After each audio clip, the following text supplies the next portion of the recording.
How can a movie that you saw as a kid change the story arc of your life forever? Eventually, it gave me everything that means anything to me today. The movie's called Mad Max, a beautiful masterpiece made by former medical doctor turned director George Miller. My wife says I'm kind of reaching with this, but it's my story and I'm going to tell it the way I see it and how I think it affected my brain over the years. Because this isn't a movie review exactly.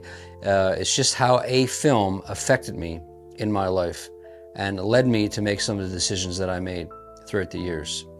So it was the early 80s when I saw it. I was just a little kid. Maybe I shouldn't have been watching it at the time. Maybe I was too young, but I saw it anyway. I think it was on Betamax. I saw it.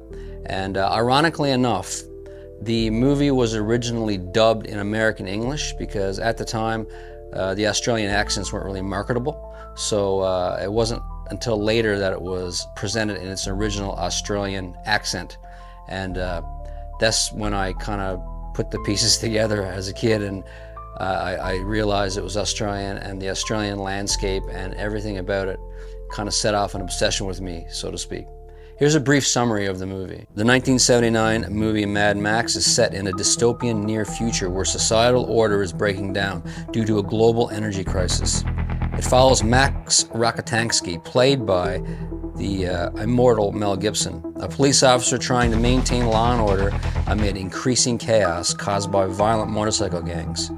After a brutal gang led by Toe Cutter kills his family, Max embarks on a mission of revenge, transforming from a lawman into a hardened, ruthless vigilante. The film is known for its high-octane car chases, stark landscapes, and depiction of a world on the brink of collapse. So you had a whole landscape thing, and the Australians is what kind of captured my imagination.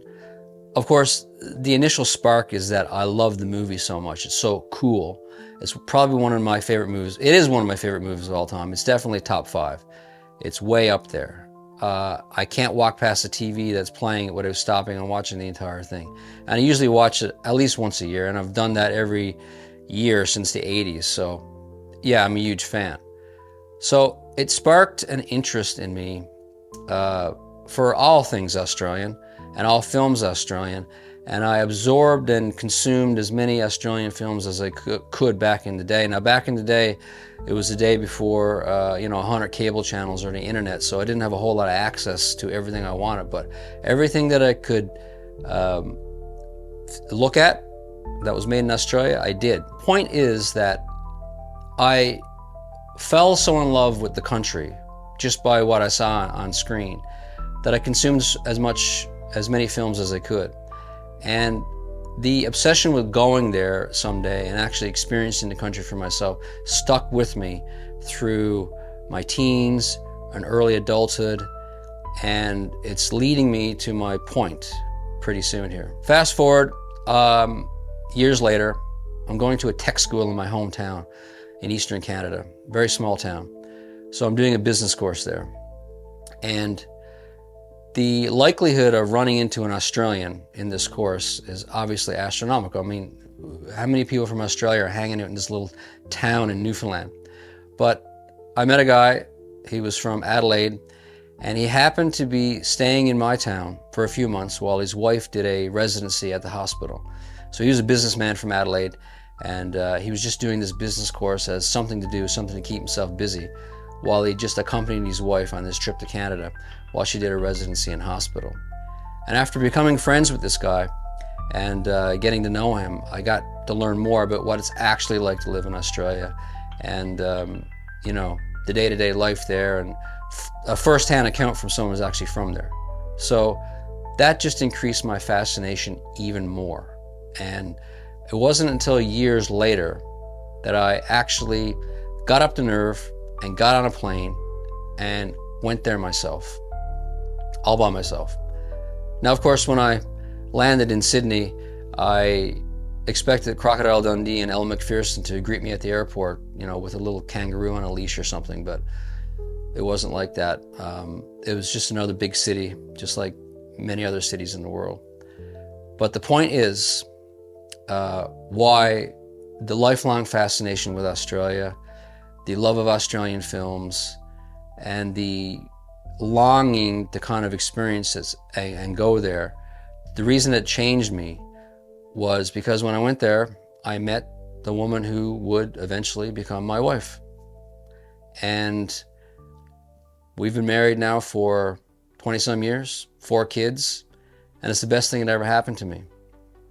And I believe it's because of my lifelong love of a country I'd never been to.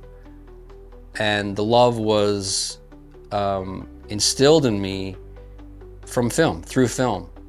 So that's kind of the point of what I'm getting at is you never know what experiences you're going to have when you're a kid and what you're going to see in films and how it's going to affect you, because it sticks with you your entire life. It gets inside your head, and it's just something that's with you. Now, I didn't spend every day of my life from childhood to adulthood into my late 20s constantly thinking about Australia.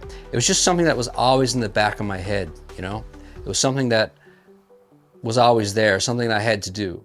So to me, I mean, I don't believe in destiny or anything like that. And some people watching this video may think I'm kind of backwards engineering my life and putting the pieces together and make something more out of something than what it really is. But to me, that initial spark back when I was a kid in the early 80s, all the way through to my life, led me to certain decisions and led me to have the balls enough to get on a plane and go on a trip by myself.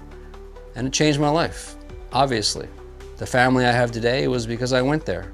So that's it. Just a simple little story about how I think things can affect you. And also, if you have something like that in your own life, something that's in the back of your head, like an itch that you can't scratch, I suggest you go and scratch that itch and explore it. Explore the idea, because you never know what it's going to bring you.